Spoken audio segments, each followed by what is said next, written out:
Do you think that brining your meat makes any difference? Today, we're gonna put that question to the test when we grill 2 pork chops, one that's brined and one that isn't. So follow me and let's turn up the tasty.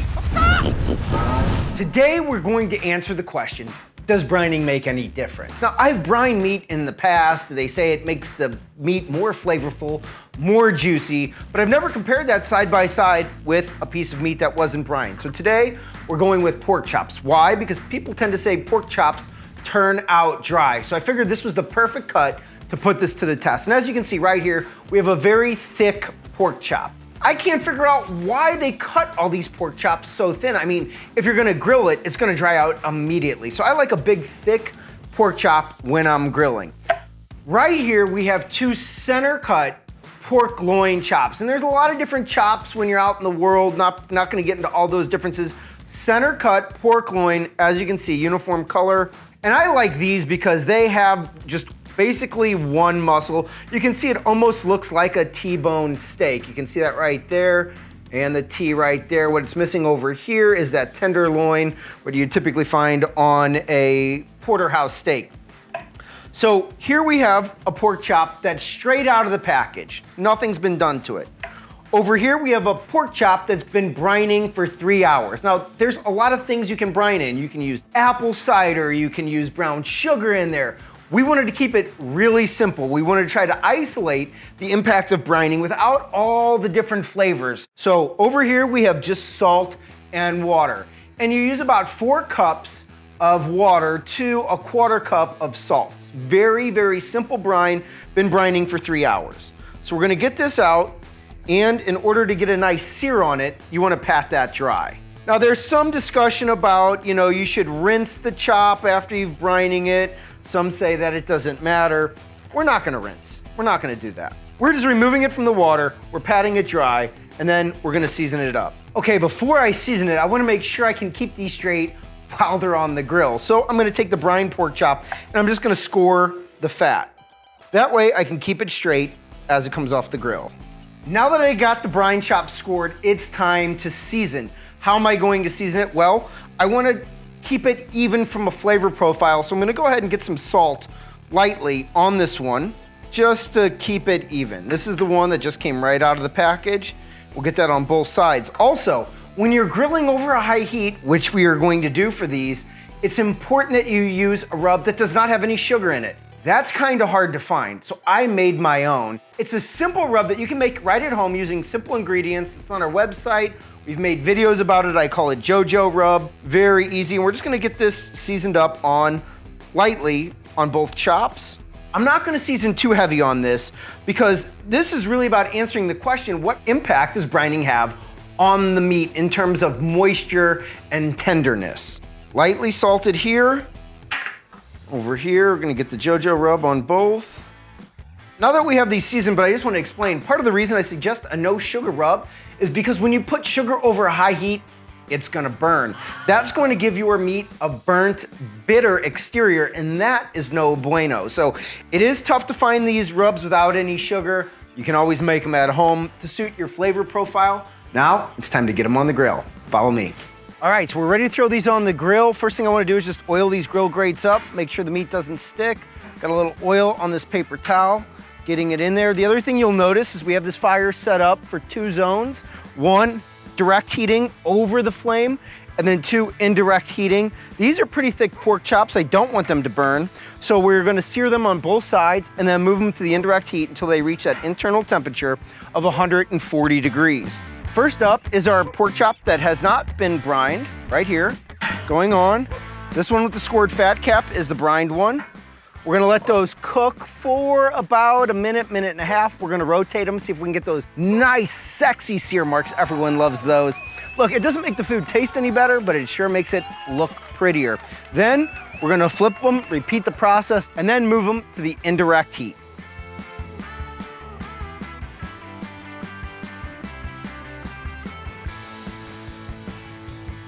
Now that they're seared, I'm gonna move them over to the indirect heat so they don't burn, and we're gonna let them cook until it reaches that internal temperature of 140 degrees Fahrenheit.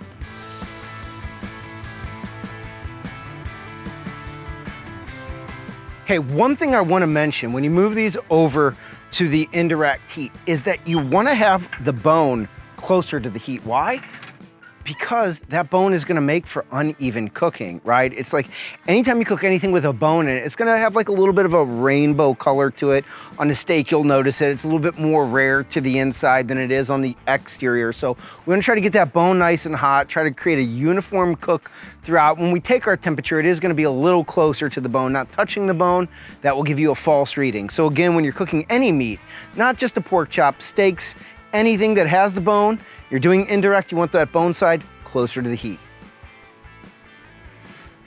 That's it, 140 degrees, close to the bone. Now it's time to pull them off. Remember, always click your tongues twice before you pull the meat off the grill. Otherwise, bad things happen. Can't get into all of it right now, but take my word on it. We're gonna go ahead and sear that fat cap real quick. Okay, so we pulled these off at an internal temperature of 140 degrees. I pulled them off a little bit closer to the bone. They tend to run a little thinner towards the exterior, so I was getting some readings of about 145, 148 towards the outside, but squarely at 140 where I took the measurement. Cut these away from the bone right here so we can do my favorite part, the taste test. Now, before I do that, I should mention it smells absolutely incredible here, and we're not really testing for flavor. Well, we are, but we're really testing for the flavor impact, the tenderness impact of the brine. If you wanted to punch up the little flavor when you grill, throw in some wood chips. Hickory, if you like it a little spicy. Mesquite, oak. I like apple. It's good for the kids. It adds a nice flavor without being too spicy. I have a beer here so I can cleanse my palate in between bites, but let's go ahead, cut this open.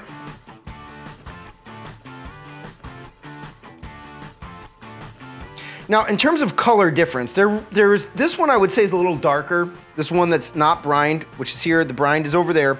It's a little darker, but I really don't think that has anything to do with the brining process. I think that has more to do with the fact it was just over a little hotter part of the grill. This is our brine chop. As I cut into this, I start to notice that this one over here, the brine one, does feel a little bit more tender to cut into. I can't deny that. It's cutting a little smoother than this one was. And actually, to be even, I cut this side, but let's cut closer to the bone. So I'm getting the same bite from the same part of the chop. First, let's go with the unbrined chop. It's tender. No one's gonna tell me that this chop is dry. This is a very tender chop. And I think that has to do with the thickness of the chop. We seared these for about 6 or 7 minutes before we moved them over to the indirect heat where they took about another 10 minutes. If you're cooking with a thin chop, it's gonna be harder to hit that 140-degree sweet spot on the nose. A lot of times you're gonna see that go over, heck, even while you're searing it, but this is a really tender chop. It's really good. It's hard to imagine that it could be any more tender than that. Now for the moment of truth, we're gonna bite into the brine chop, same part of the chop, closest to the bone, right at that 140 degrees. Let's test it out.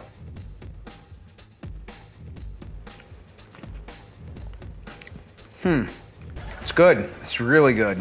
I'm gonna try to give you guys accurate results. I'm gonna take another bite here. It is a little bit more tender. It really is. It has a little bit more of a uniform saltiness throughout. Not overpowering, very mild.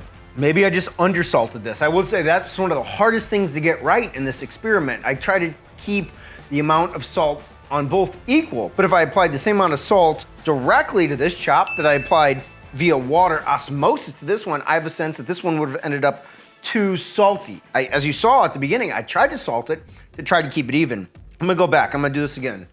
The JoJo rub has the garlic and the onion and the paprika, which gives it the color, a little bit of salt with the seasoned salt. And the seasoned salt has a little bit of sugar in it, but it's so minuscule that it doesn't really get picked up in the overall blend. Here we go, back to the brine pork chop.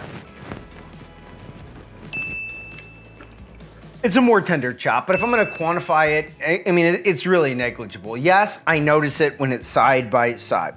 Would I notice it if I wasn't doing the comparison? If you had only served me the chop that hadn't been brined, no, I probably wouldn't. I'd say, you grill a great pork chop. It tastes fantastic. It is very tender. It's full of flavor, but this one is more tender. If I had to quantify it, I don't know, 15%. It's the tenderness of meat via mouthfeel is a hard thing to quantify. Maybe that doesn't even make any sense. 15%, I don't know. It is more tender. Now here's the real question. If you're a busy parent or professional, is it worth the additional 3 hours of prep time? I don't think it is. I'm gonna go on the record, I'm gonna say, I don't think the brine is worth it if you're busy and don't have the time. Just buy the thick chop.